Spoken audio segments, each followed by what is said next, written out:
Le monde regorge de traditions considérées comme étranges. Actuellement, rien ne me vient en tête en raison des nombreux récits qu'on a pu me raconter tout au long de ma vie. Certaines se produisent lors des festivités telles que Noël, Pâques, Halloween, ou lors d'événements particuliers tels que la naissance, la mort ou le passage d'une étape à une autre. Le mot tradition vient du latin traditio, signifiant acte de transmettre. Cette transmission se fait de génération en génération, dans une communauté plus ou moins grande. Dans mon clan, nous avons une vieille tradition depuis des siècles, en lien avec l'épingle à cheveux d'une de mes ancêtres. Ne me demandez rien pour l'instant. Tout sera dit plus tard. Voici son origine. La chaîne ancestrale possède de nombreux villages reculés. Dans l'une d'elles, une petite fille naquit dans une petite maison. Cette naissance était attendue par la famille depuis des années. Tout le village avait pris soin de la femme enceinte, veillant sur son bien-être et sa santé. Après l'accouchement, la jeune mère doit respecter une convalescence d'1 mois afin de se rétablir correctement sans crainte d'avoir des séquelles. Au premier mois du nouveau-né, la famille invita les villageois à une fête. En ce jour, la mère offrit une épingle à cheveux. La tige était faite en argent avec de petites gravures. Une des extrémités possédait le motif d'une fleur de lotus avec une perle blanche au milieu. 3 petites chaînes avec au bout de chacune une perle blanche finalisaient l'objet. Un cadeau inestimable dont la fabrication avait pris 1 mois complet. La tradition interdisait aux petites filles de porter cet ornement avant l'âge de 15 ans. Après cet événement, de nombreuses saisons passèrent. Malheureusement, le père disparut après s'être enfui sans donner de nouvelles. Personne ne savait la raison de ce départ soudain. Les rumeurs allaient vers une infidélité du mari et d'une fuite avec son amante. Mais est-ce vraiment la vérité? Cela ne cache-t-il pas une autre réalité? La mère, dévastée, resta forte pour son enfant. Son éducation primait sur sa tristesse. Il fallut lui apprendre à survivre dans ce monde rempli de désillusions. La femme garda précieusement le secret concernant le départ de son mari. Rien ne sortait de sa bouche sur le sujet. Hélas, une profonde rancune envers les hommes naquit en elle, mais n'en parla pas à sa fille pour ne pas l'influencer. Son but, laisser son enfant avoir son propre avis. La petite, prénommée Chan, ne dit rien concernant ses sentiments sur le départ soudain de son père. Ses pensées restèrent dans son esprit. Montrer ses émotions n'était pas de coutume dans ce pays. Au fil des ans, sa beauté se révéla pour laisser place à une belle jeune femme. À ses 15 ans, l'adolescente fit son rite pour son passage à l'âge adulte et put porter l'épingle à cheveux offerte à sa naissance. Gardée dans une boîte pendant tout ce temps, Chan était émerveillée par la finesse de cet objet. Des milliers de questions envahissaient son esprit, mais aucune ne reçut de réponse claire. Considérée comme une adulte aux yeux du village, le mariage était l'étape suivante pour être une femme épanouie. À ses 17 ans, Chan fréquenta le fils du chef du village avant de déclarer ses fiançailles 2 mois plus tard. Comme gage d'amour, elle donna l'épingle à cheveux à son futur mari. La sensation d'avoir le cœur serré face à cette séparation l'envahissait. Hélas, la tradition prima avant tout, même si cela entrait en contradiction avec les pensées. La jeune fille savait que ce sacrifice serait récompensé à la fin du mariage. Après tout, l'amour pour son âme sœur était immense. Plus rien ne comptait, même pas les méfiances de sa mère vis-à-vis du fiancé. Elle lui répétait de bien y réfléchir. 2 mois ne suffisaient pas à connaître une personne. Un mauvais pressentiment lui donnait la boule au ventre. Malgré les nombreux arguments, la future mariée ne l'écouta guère, pensant que sa mère ne supportait pas le fait de la partager avec un inconnu. Elle comparait son comportement à celui d'une personne jalouse, créant de terribles tensions. Quelque temps après cette discussion, la cérémonie de mariage eut lieu. Les traditions du village furent respectées au détail près. Cela fut extraordinaire et d'une beauté sans nom. Tous les yeux étaient braqués sur Chan et sa magnifique robe de mariée de couleur rouge. Une fois la cérémonie terminée, le mari remit l'épingle dans les cheveux de son épouse. La jeune femme désormais mariée vivait ses 5 premières années comme dans un rêve. Peu de temps après le mariage, elle tomba enceinte et donna naissance à une fille. Mais rien ne semblait aller à l'encontre de son bonheur. Sa mère n'avait plus rien dit afin de ne pas l'offenser, par crainte de ne plus voir sa fille et sa petite fille. Cependant, derrière un ciel sans nuages peut se cacher une sombre tempête, pouvant tout emporter à n'importe quel moment. Cette phrase se confirma durant la 6e année du mariage. Son fils Lan venait de fêter ses 2 mois et Mei était âgée de 5 ans. Un jour de printemps, Chan rendit visite à sa mère avec sa fille. Le bébé était resté à la demeure en raison de son jeune âge. L'après-midi passa tranquillement, puis la jeune femme laissa sa petite à sa grand-mère pour aller chercher son nouveau-né. Sa joie de revoir les deux hommes de sa vie la mit dans une très bonne humeur. Sur le chemin, un étrange pressentiment l'envahit, comme si quelque chose de terrible allait se produire. En arrivant à sa maison, elle vit au loin une personne avec son mari. Au début, la jeune femme pensa qu'ils devaient discuter comme le feraient des connaissances ou autres. Son espoir éclata en morceaux dès l'instant où elle reconnut l'inconnu. Leur position ne laissait aucun doute. Rien ne sortait de sa bouche. Les mots restèrent bloqués au fond de sa gorge. Une douleur dans la poitrine se déclara, suivie de larmes. Les paroles de sa mère avant son union revinrent en tête. Elle resta plusieurs minutes avant de se diriger vers une des pièces de la maison. Prenant un papier et une plume dans un des tiroirs du bureau, elle se mit à écrire. Son visage reflétait plusieurs émotions, comme la haine, la tristesse, le dégoût. Plus rien ne l'arrêta, pas même les pleurs de son bébé. D'un coup, la plume cessa d'écrire. Toutes ses pensées avaient été mises sur le papier. Se relevant, elle entendit les pleurs de l'âne. Jan alla réconforter son bébé avant de partir de la demeure. Elle frappa à la porte de sa mère. Celle-ci comprit que quelque chose n'allait pas en voyant le visage de son enfant. La faisant asseoir, elle la laissa s'exprimer autour d'une tasse de thé. Une fois son récit fini, Jan lui tendit une lettre. Une faveur fut demandée. L'ouvrir seulement lorsque la vie la quittera. Ne comprenant pas ces paroles, la mère tenta de la raisonner, mais ses yeux se fermèrent d'eux-mêmes, laissant le sommeil l'envahir. La jeune fille avait volontairement endormi sa propre mère avec des plantes spéciales pour qu'elle n'intervienne pas dans son plan. Elle l'embrassa ainsi que sa chère May pour repartir vers la demeure des traites. Aucune émotion, rien ne permettait de connaître ses intentions ni ses sentiments. La jeune fille entra dans la demeure, disparaissant dans la nuit.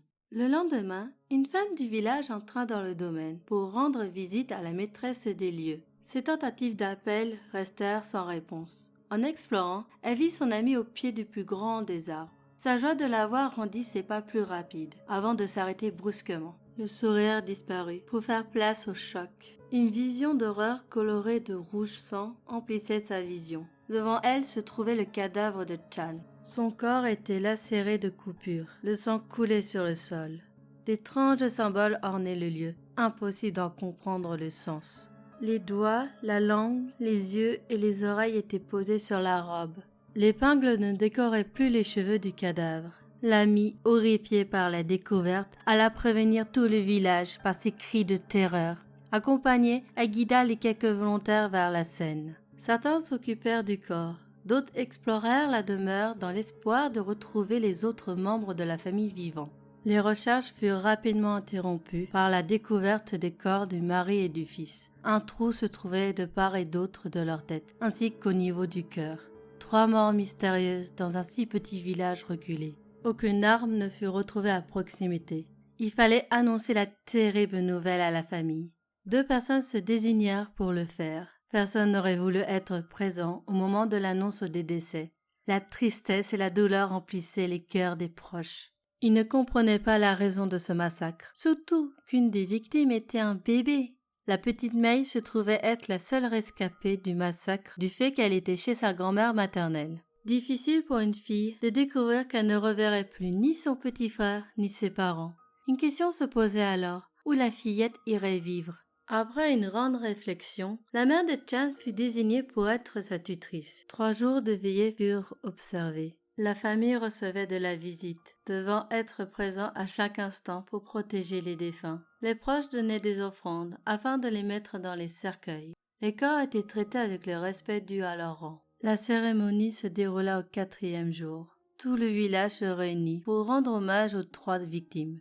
La jeune May et sa grand-mère se trouvaient au premier rang, comme les autres membres de la famille. Leurs larmes ne cessaient de couler sur les joues. Leur souffrance s'entendait dans la foule. Après la cérémonie funéraire, elles rentrèrent dans leur maison. La petite May, épuisée par la journée, se coucha rapidement sans manger. La grand-mère s'assit dehors, le regard dans le vide. La nuit était agréable en comparaison du jour sombre. Des souvenirs passaient en boucle dans son esprit. D'un coup, elle se souvint d'une chose. Sa fille lui avait donné une lettre et elle devait l'ouvrir quand la vie la quitterait. Elle se dirigea vers la table de son salon et vit l'objet en question. S'asseyant, la femme déplia la lettre et découvrit l'épingle à cheveux de Chan. L'incompréhension se lisait sur son visage. Malgré son trouble, elle se mit à lire.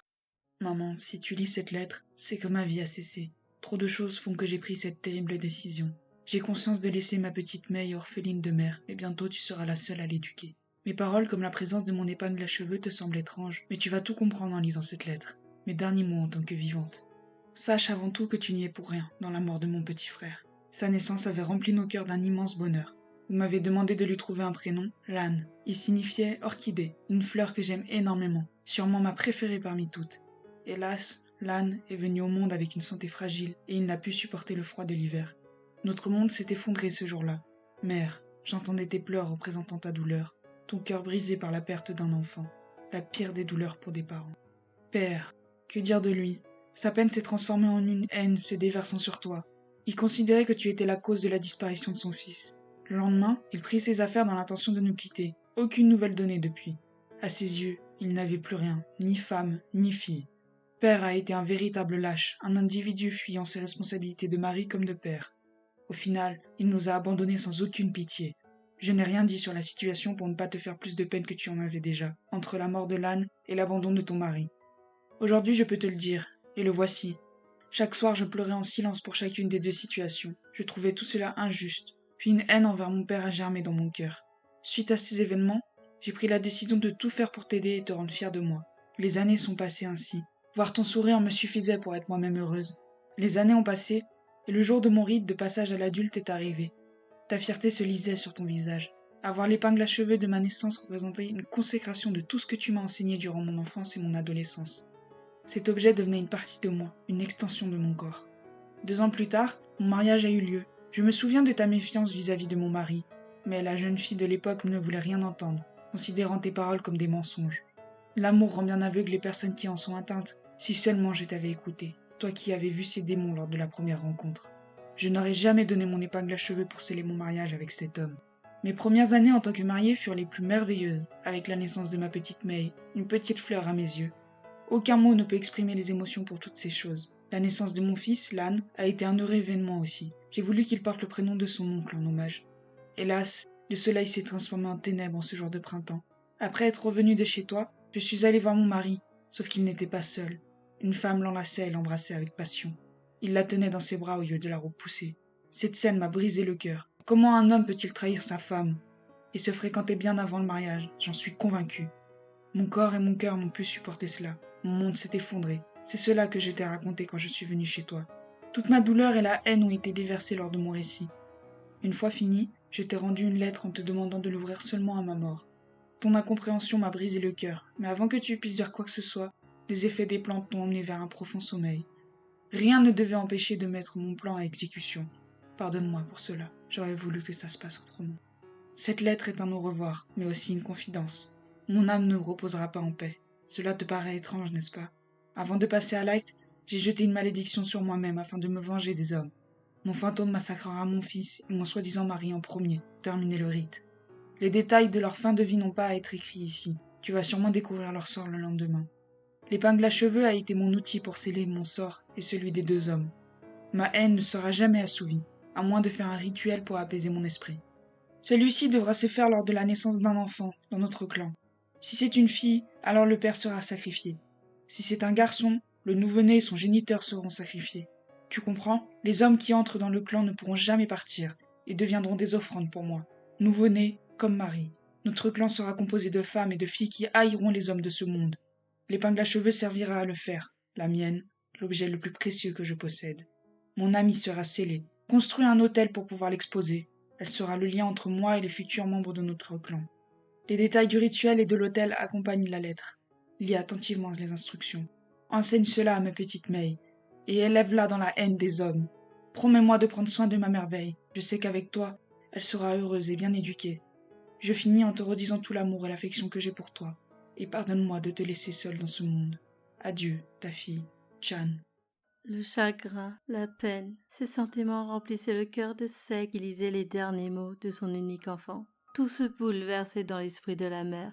Comment n'avait-elle pas vu? Une forte culpabilité naquit dans son âme. Sa précieuse fille n'était plus, mais une part d'elle continuait de vivre en sa petite fille. L'héritage de Chan se trouvait en Mei ainsi qu'en ce rituel. Elle savait ce qu'elle devait faire à présent. Quelque temps plus tard, la grand-mère et sa petite-fille quittèrent le village pour s'installer dans un lieu inconnu. Mei apprit à haïr les hommes et le rituel pour apaiser l'âme de sa mère qui était désormais un esprit vengeur. Celle-ci transmit à ses filles et ainsi de suite jusqu'à arriver à ma génération. Vous connaissez maintenant la tradition de notre famille. Chaque année, lors de la naissance d'une fille, nous sacrifions le père de l'enfant avec l'épingle à cheveux utilisée par notre ancêtre. Pour nous, les hommes servent qu'à créer la vie et aussi pour être des offrandes. Alors lorsqu'un garçon vient au monde au sein du clan, nous offrons 2 sacrifices pour que sa soif soit satisfaite. Grâce à cela, nous évitons la prolifération de nouveaux hommes. Ma chère ancêtre avait subi la lâcheté de son père et la trahison de son mari. Comment de telles choses peuvent vivre dans notre monde? Mon incompréhension face à des gens voulant se mettre en couple avec les mâles. Rien d'y penser, cela m'écœure. J'ai dit au début que c'était un rite lié aux femmes. En réalité, notre clan n'est constitué que de femmes fortes et ayant appris à se méfier du sexe opposé, y compris moi. D'ailleurs, ce soir, c'est au tour de mon enfant et de mon époux de devenir des offrandes. Oh, vous pensez nous retrouver? Vous perdez votre temps. Le nom de mon clan a été oublié de votre mémoire à tous au fil des années. Sommes-nous seulement vivants ou sommes-nous devenus des esprits du folklore chinois? Notre tradition continuera à travers le temps et l'espace. Aucune personne ne pourra nous arrêter. Si j'écris tout cela, c'est seulement pour m'amuser de vous, bande d'imbéciles. Sur ces dernières paroles, je vous dis adieu et à jamais. Et espérons que nos routes ne se croisent pas.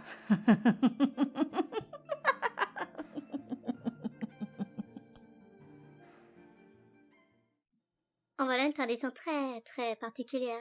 Ce camp restera à jamais un mystère, car après tout, comme elle l'a dit, est-ce des fantômes du folklore chinois ou sont-elles de vraies personnes? La seule chose que l'on peut dire, c'est qu'il ne faut mieux pas être un homme dans ce clan. Sur ce, je vais vous laisser et je vous dis à la prochaine dans la roulotte itinérante.